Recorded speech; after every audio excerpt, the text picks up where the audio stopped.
The anime kicks off with a woman soaring through the skies of Mars in her plane, tossing a bird out the window.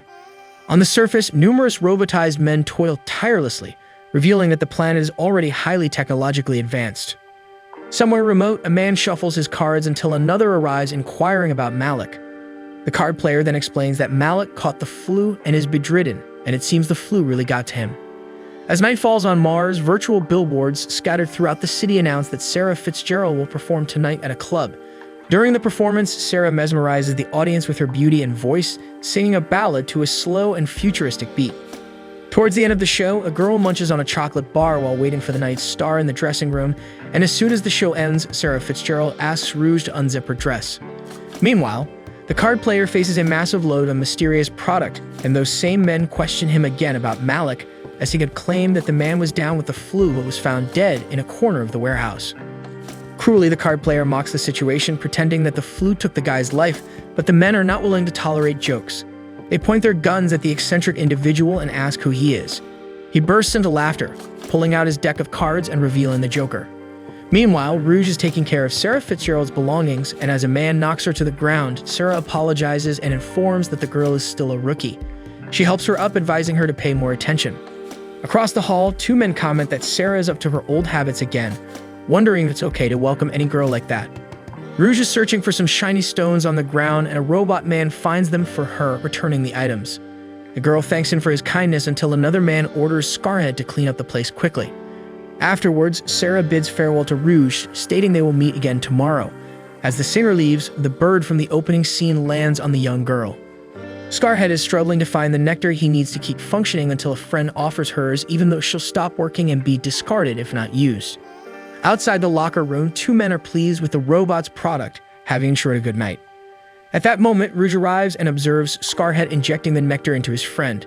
She reassures her, promising to find the liquid she needs by the end of the day. After the theft, one of the thieves is having a drink, asking the waiter who will entertain Sarah Fitzgerald tonight.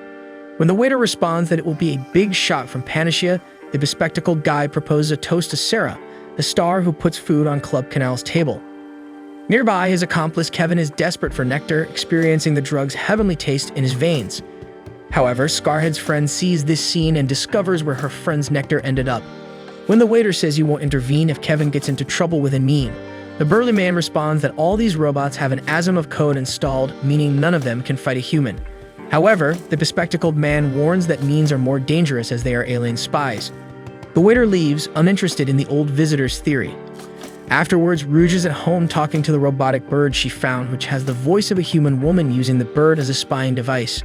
The bird asks if the girl found any evidence. She mentions having some assumptions, but the bird interrupts, stating assumptions are not proof, and asks about the man with Sarah Fitzgerald. Rouge reveals he was an executive from Panacea named Herman Hayward. However, upon close inspection, she didn't see any nectar intake unit on him. While the bird emphasizes the need to stay close to Sarah for conclusive evidence, Rouge injects her nectar and lies down. The bird informs that they will meet tomorrow behind the theater at noon to pass on the investigation report. Shortly after, the robotic bird finds Sarah, who is in a house with Panacea executive Herman Hayward, injecting nectar into her body when suddenly all the electricity in the vicinity is cut off. Then, a red gladiator emerges from the darkness, attacking the superstar until two armed guards intervene. Despite their efforts, the weapons have no effect on the gladiator's armor, and he escapes. Herman approaches to check on the woman, but she's in shock and pays no attention to him. However, the night is far from over, and next the Joker cuts the spying bird in half. As a result, investigator Naomi Orthman feels a disturbance from the restaurant where she was. A waiter checks on her well-being, but she signals that she's okay and turns her attention to the TV, which is broadcasting a series of eliminations by the Red Gladiator. However, upon seeing the news, Naomi merely states that she doesn't deserve that, seemingly tired of all the turmoil. Meanwhile, Herman is in contact with someone, warning that the gladiator might be the same guy as before, and he appeared at the house where he is with Sarah. Later, the singer receives a bouquet of flowers with a card from the Joker as the sender, feeling uneasy. Meanwhile, Scarhead is suffering from nectar withdrawal, and nearing his end, he pleads with the thieves to return his liquid.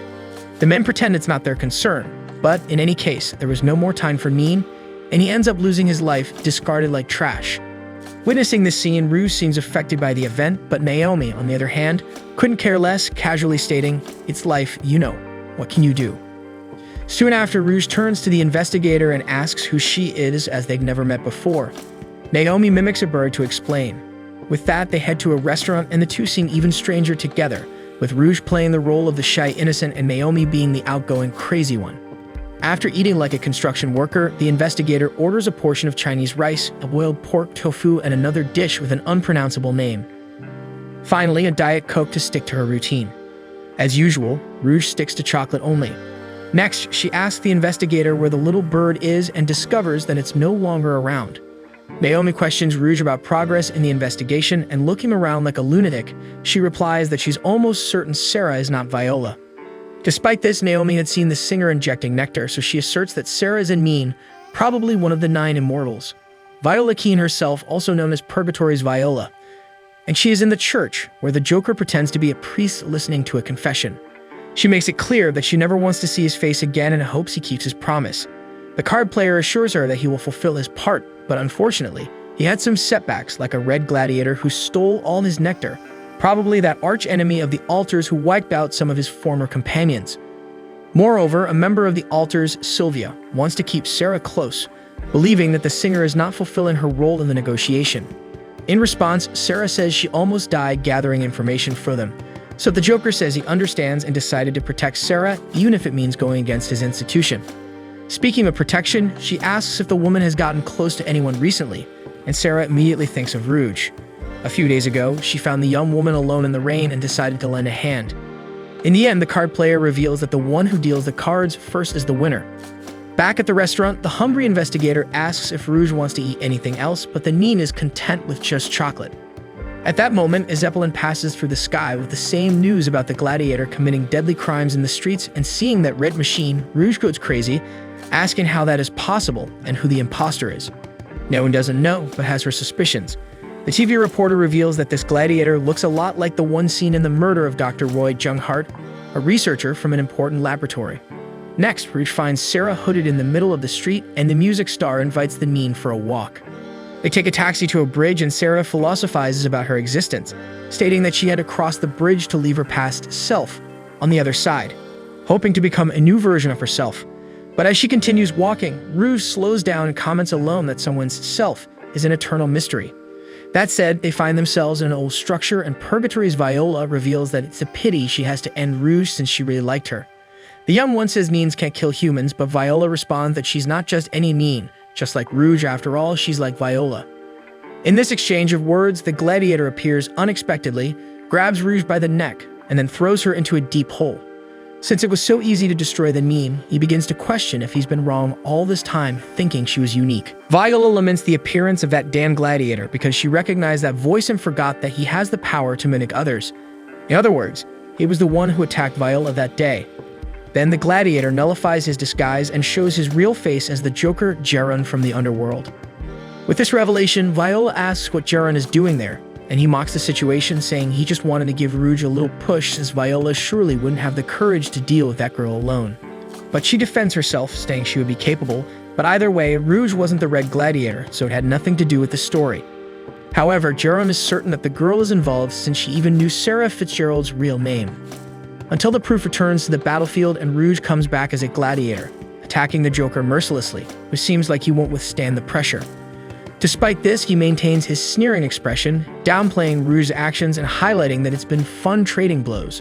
But as he needs to leave, he must let Purgatory's Viola fulfill her promise and eliminate Rouge alone, as he had said he would.